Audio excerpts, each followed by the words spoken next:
Welcome back to Learning Fundamentals of English Grammar. This is Dr. Maurya. We are going to preposition, and it is a day 4 of the lecture. So, we were having a concept period.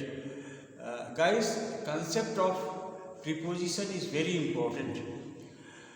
We cannot choose preposition from here and there and then use it for practical purpose. Unless you have conception, you can't do. It is required both in writing as well as speaking. So, we are seeing, we are having concept before we go to fixed preposition, before we go to another category of preposition. We wanted to have a concept, and I understand that concept will be of a great help to you. So let us see again. I was telling about the line. Line has direction. Line has direction. So there may be one direction, and there may be another direction. There will be opposite direction.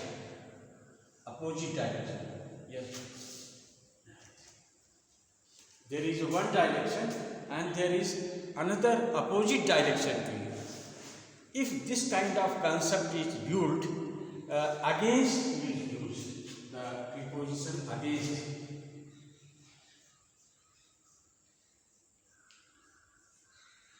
Against. Just say A is going against B. A is going against B. A is going against B. A is going against B.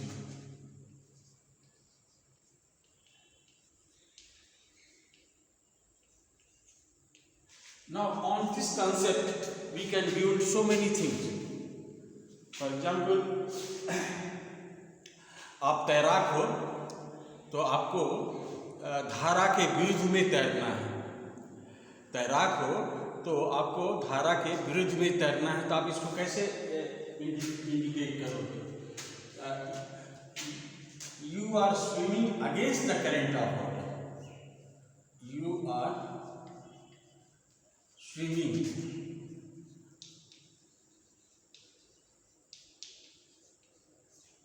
against the current one, against the current of water, the current of water, current of water. तो against the current of water इसका मतलब हुआ आप धारा के विपरीत तैर रहे हैं. जैसे ये पानी इधर की तरफ बह रहा है, आप जो है इधर तैर रहे हो, तो उसको बोलते हैं अगेंस्ट. अगेंस्ट मतलब होता है विरोध में. जैसे A is going against B, तो if we are going together तो we are friend, but if we are not going together तो we are not friend. Those who go with me are my friend, those who go against with me are not my friend.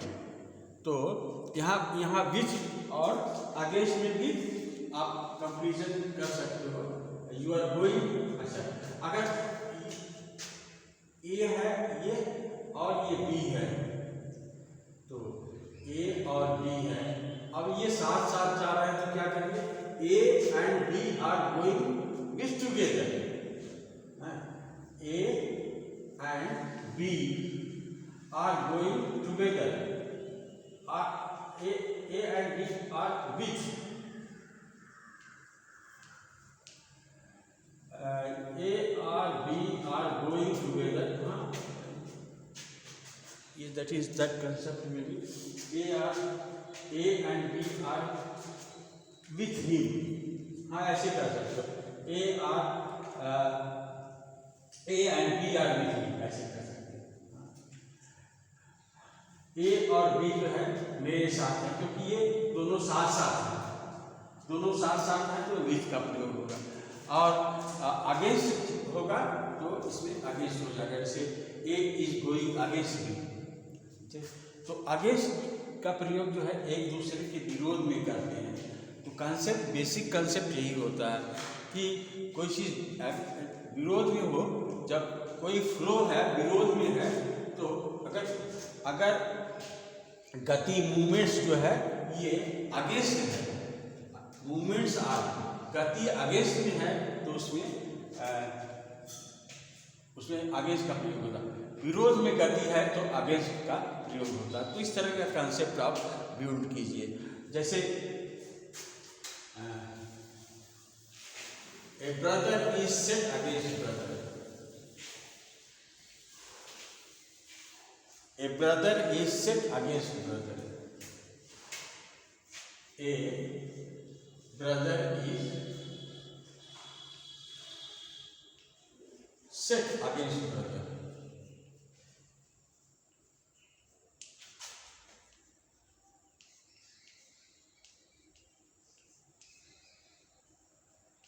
एक भाई दूसरे भाई के विरुद्ध में, एक भाई को दूसरे भाई के विरुद्ध में किया गया, सेट किया गया, एक भाई को दूसरे भाई के विरुद्ध में सेट किया गया। The brother is set against brother.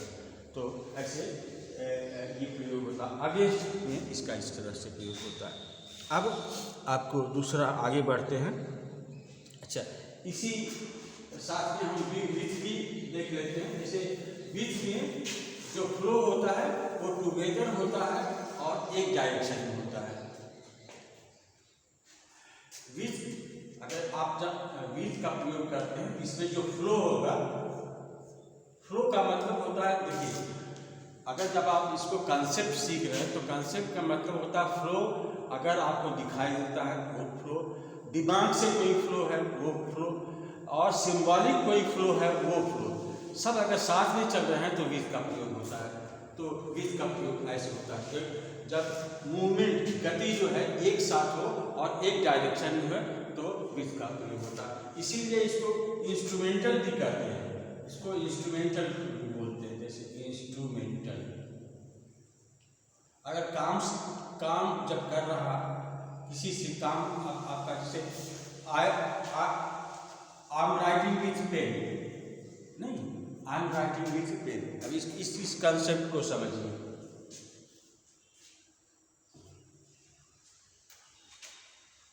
I am writing with a pen.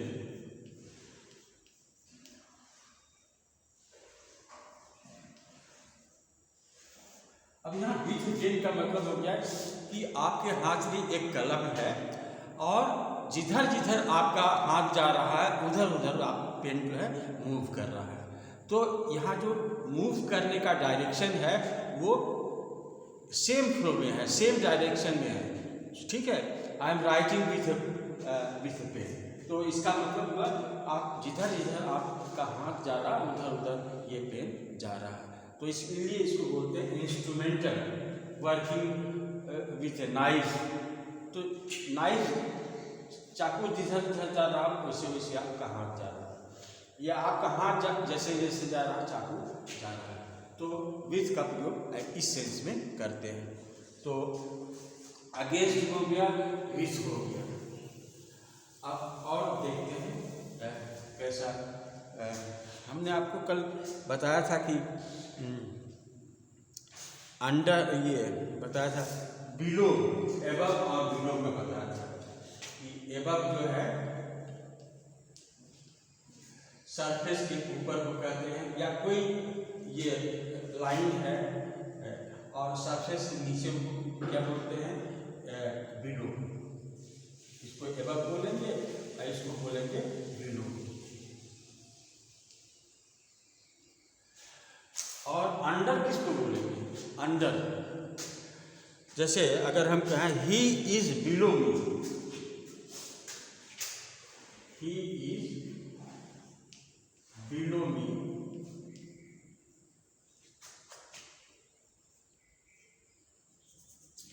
In rank, in status या रैंक, इन स्टेटस या रैंक। और आप लिखो ही इज अंडर मी। इसमें क्या अंतर है?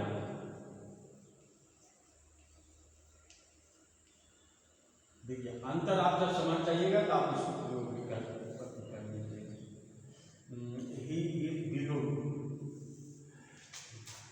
जब कोई आदमी आपके नीचे होता है स्टेटस में, जैसे कोई आदमी है मेरे नीचे काम कर रहा है, तो उसको बोलते हैं बिलो मी।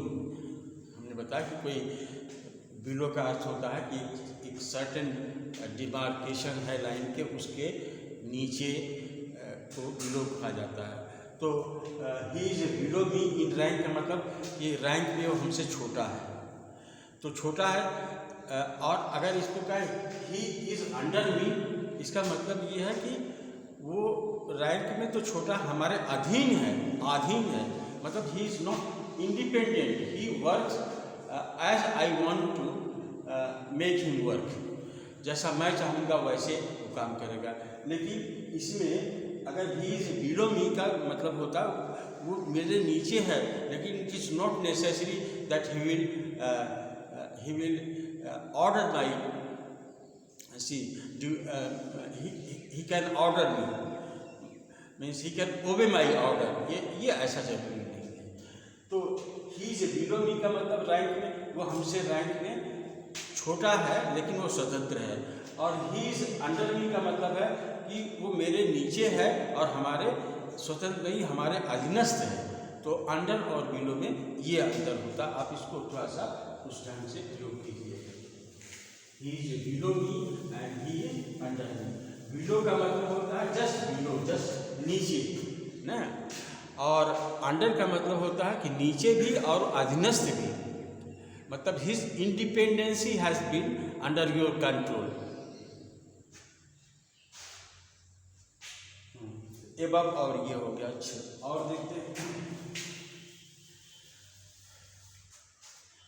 फॉर का प्रयोग बहुत होता है, हर जगह फॉर का प्रयोग होता है। तो देखते हैं फॉर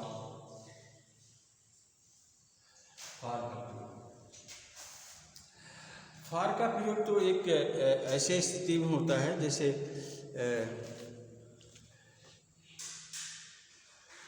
एक तो ये उद्देश्य बतलाता है, डेस्टिनेशन दोनों बतलाता है। एक ये मल्टीपल है। फॉर जो है हम आपको बताएंगे कि ये मल्टीपल क्यों होना। फॉर जो है ये मल्टीपल है, कई ढंग से इसका यूज होता है।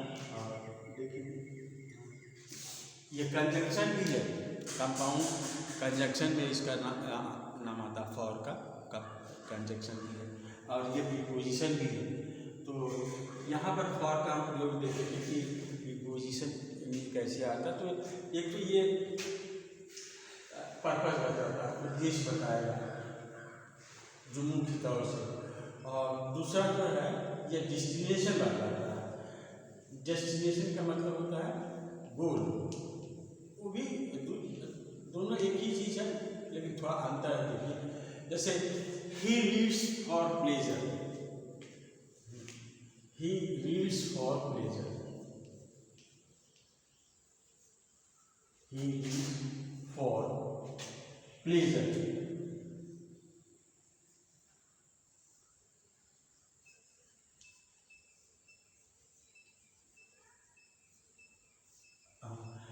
तो और this train is for,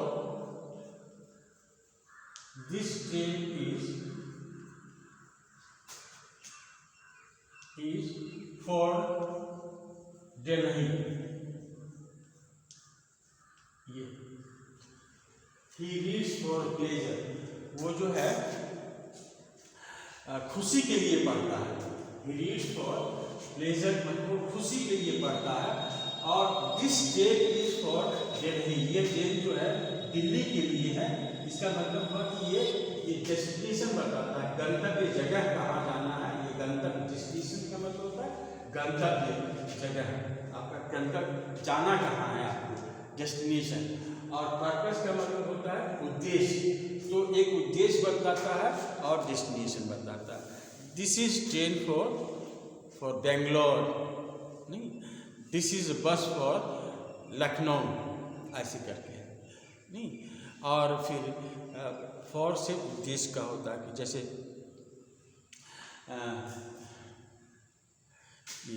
he works for he works for money, वो पैसे के लिए काम करता है, तो पर्पस बताता है। और फॉर का एक प्रयोग और भी बहुत है, ये एक्सचेंज बताता है, एक्सचेंज।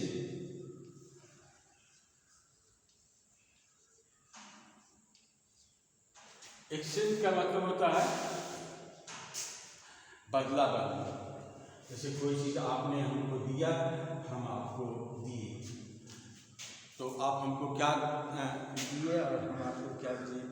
तो जैसे हमने आपको क्लास में पढ़ाया और आपने कहा thank you so much for this lecture sir, नहीं, thanks for this lecture, thanks for this lecture, तो thank you for this lecture. तो अब हमने आपको लेक्चर दिया, आप खुश हो गए और उसके बदले में आपने हमको धन्यवाद दिया, तो थैंक्स फॉर दिस लेक्चर, ऐसे होता है। अच्छा, जैसे I bought this pen for ₹10, I bought this pen for ₹10, मैंने आपको 10 रुपया दिया और आपने मुझे एक कलम दिया। तो फॉर जो है एक्सचेंज के रूप में आता है, thank you for your help, thank you for your help, for your help. इसका मतलब आपने मुझे सहायता की और हमने आपको धन्यवाद दिया, नहीं, thank you for your help, thank you for your help. तो एक्सचेंज के लिए ये प्रयोग होता है। और जो है फार का प्रयोग एक और एक अच्छा ये इस ढंग से होता है, जैसे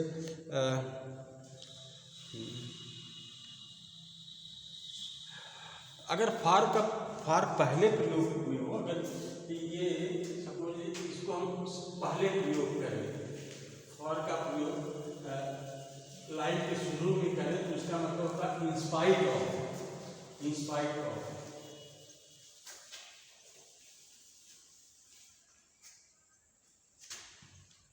जैसे for all his money, for all his money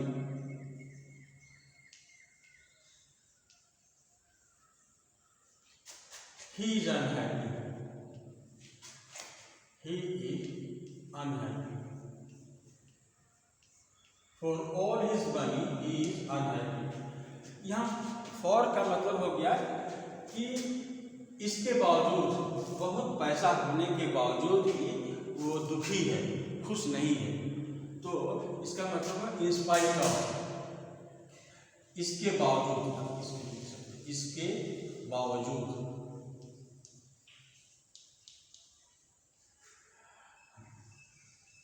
for all his money का मतलब इतने पैसे के बावजूद, इतने पैसे के बावजूद, इतने पैसे के बावजूद आप जो है अनहैप्पी हो, अनहैप्पी मतलब कि खुश नहीं हो, फॉर दिस रीजन।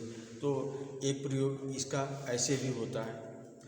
और अधिकतर जो है ये उपयुक्त और अनुपयुक्त के लिए होता है। उपयुक्त और अनुपयुक्त, जब कहते हैं कि आप उपयुक्त हो, you are qualified for this job, you are qualified for this, you are qualified for this job,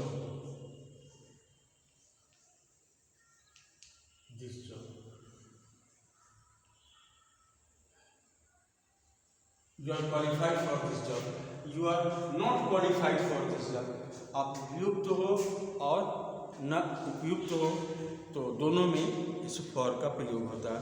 और एक फॉर का प्रयोग होता है कि लिहाज से, जैसे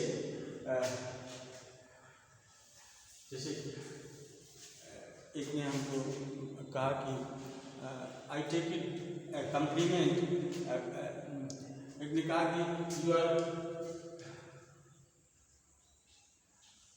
you are young for your age.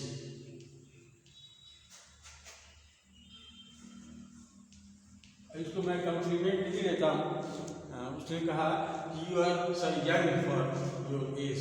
इसका मतलब वो ये कहना चाह रहा कि आप जो है अभी अपने उम्र के ख्याल से आप जो है वो नौजवान दिखते हो, अपने उम्र के लिहाज से नौजवान दिखते हो।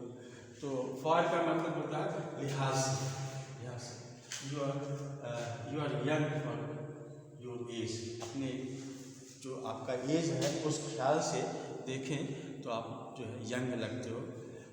He means that you are dynamic so far your age is concern. You should have been retired, yes of course I retired, you should have taken rest like this, but this is a compliment, this is a compliment we can take। तो that is for का प्रयोग यहाँ भी होता है के लिहाज से। तो ये हुआ। अच्छा, अब हम देखते हैं कुछ और प्रीपोजिशंस देखते हैं। जैसे एक होता है, दो और देख लें और इसके बाद का फिर हम दूसरे ढंग से पढ़ना शुरू करेंगे। एक तो आप देखिए ऐसे दो के बीच में ये ए है, ये बी है और ये सी है, तो इसमें इसको कहेंगे कौन सा पोजीशन बनता है, इसे बिटवीन का पोजीशन बनता है। बिटवीन का पोजीशन बनता है, कैसे बनता है? जैसे ए और बी दो चीज़ है, उसके सी जो है ए और बी मतलब कोई है, सब कोई चीज़ है, और सी जो है इसमें इसका ये स्टैटिक भी हो सकता है और ये मूवेबल भी हो सकता है।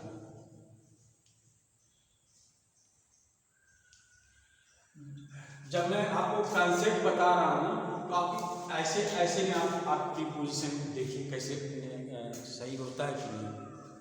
जैसे हमने आपको बताया कि ए और बी दो पॉइंट्स हैं, या कुछ भी वस्तु या व्यक्ति दो हो सकते हैं, और सी जो है व्यक्ति वस्तु कुछ हो सकता है, तो इसमें बिटवीन का प्रयोग होता है। तो ये इसको बोलते हैं कॉन्सेप्ट।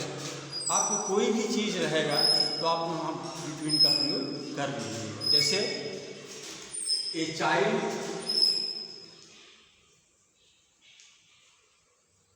इज सिटिंग, नहीं, ए चाइल्ड इज सिटिंग, और प्लेइंग भी कर सकते हो, playing.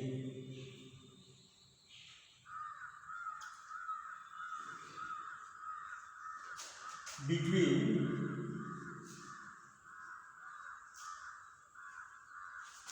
his parents,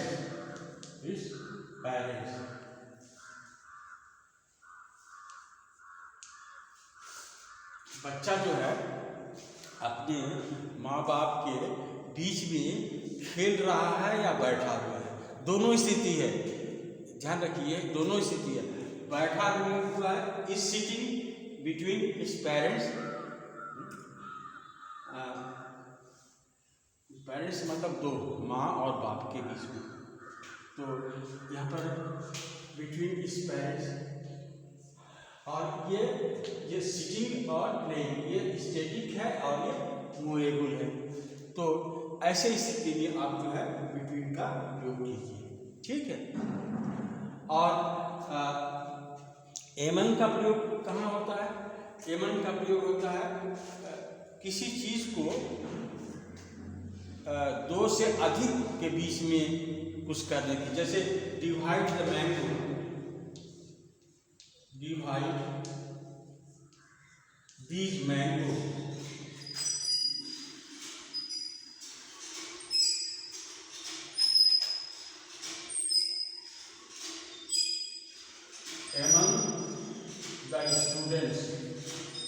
among the students,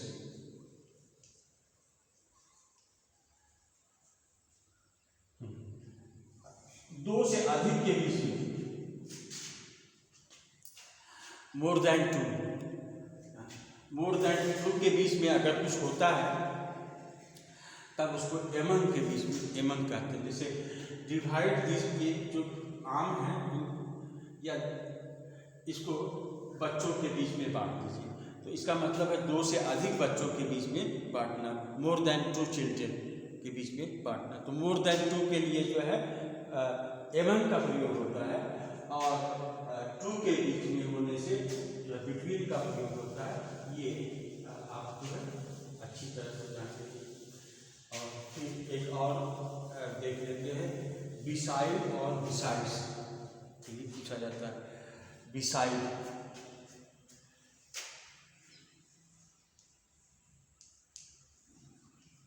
beside मतलब होता है by side,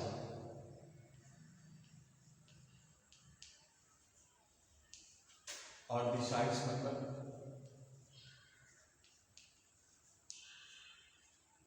in addition to.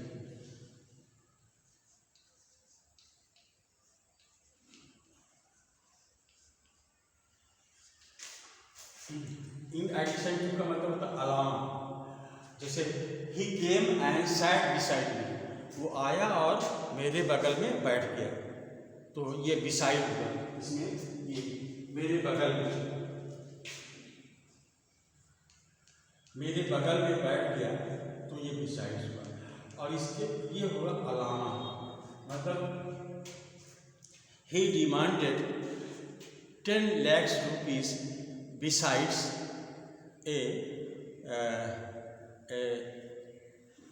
a taxi या a car. He demanded 10 lakhs rupees besides a car in a dowry. Dowry में उसने एक कार के अलावा 10 लाख रुपए की मांग की। तो बिसाइड्स मतलब इसके अतिरिक्त, कार तो दे रहा है, उसके अतिरिक्त जो है वो 10 लाख रुपए का डिमांड किया। तो इसको मतलब होता है अतिरिक्त, बिसाइड्स। जैसे आपको you have to study 3 papers besides some compulsory papers. आपको 3 पेपर पढ़ना है, इसके बाद 3 कंपल्सरी पेपर पढ़ना है। You have to study 3 subject, you have to take 3 subject besides some compulsory. तो इसके अलावा भी आपको जब कोई चीज़ लेना पड़ता है उसको बिसाइड्स कहते हैं। तो जैसे एक कार के अलावा 10 लाख रुपया मांग, तो बहुत डिमांड होता है इस चीज़ का। तो लड़की भी चाहिए, ऐसा नहीं कि खाली कार और जो है 10 लाख रुपया चाहिए, लड़की भी चाहिए। और लड़की भी खूबसूरत चाहिए, और पैसे वाले माँ बाप की लड़की होनी चाहिए, सीधी होनी चाहिए, अब प्रेजेंटेबल होना चाहिए, कहीं आप लेके घूम फिर सके। तो बहुत सा डिमांड होता है आजकल। ये डिमांड जो है वो हम लोगों को समझ में नहीं आता। जो बच्चे डिमांड करते हैं कि गाय की तरह सीधी होनी चाहिए, और फिर जो है वो 5 लाख 10 लाख और एक कार लाना चाहिए, उसकी माँ अकेली होनी चाहिए, प्रेजेंटेबल भी होनी चाहिए, बहुत सारी चीज़ें। तो this is all for today I think guys. बहुत इंटरेस्टिंग होने वाला है ये लेक्चर, और सारे लेक्चर्स इंटरेस्टिंग अब होने वाले हैं, बिकॉज अभी हमने कुछ नहीं किया, अभी तो 2% भी नहीं किया है, अभी बहुत कुछ करना है। अंग्रेजी के फील्ड में बहुत सारी चीज़ें हमको करनी है। अभी वोकेबलरी हमको देखनी है, अभी कैसे बोलते हैं वो बताना है, अभी बहुत सारी चीज़ें बतानी है। सो मेनी थिंग, कंपटीशन के सारी चीज़ बतानी है, lot of things I have to tell.